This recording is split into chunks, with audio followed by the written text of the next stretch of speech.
Prospect Estates is a luxury villa in Jamaica with sweeping ocean views that don't come cheap.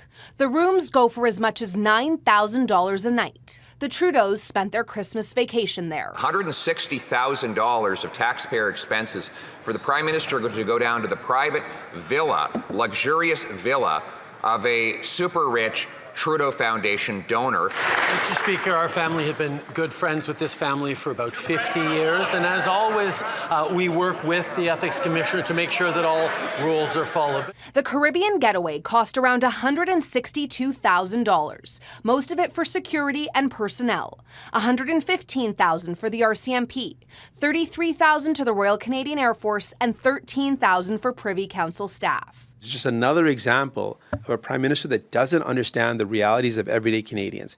The vacation home is owned by the Green family, as first reported by Radio-Canada. Lord, in your mercy. Alexander Green spoke at Pierre Trudeau's funeral. The Office of the Ethics Commissioner cleared the trip, but won't say whether it knew about a 2021 donation by the Green family to the Trudeau Foundation.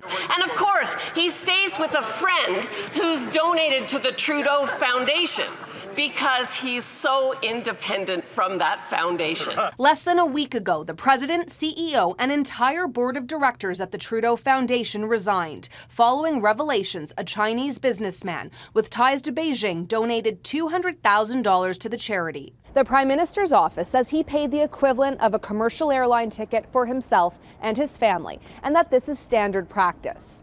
But this isn't the first time Trudeau's vacation choices have been called into question. I took responsibility. I accepted. Trudeau apologized for violating the Conflict of Interest Act after a $270,000 trip to the Aga Khan's private island in 2016. You have to make sure that there is no perception where you think that some wealthy people, individuals, have privileged access. It's still not clear whether Trudeau paid for the accommodation. In a tropical getaway, his opponents say make him look out of touch at home. Touria Izri, Global News, Ottawa.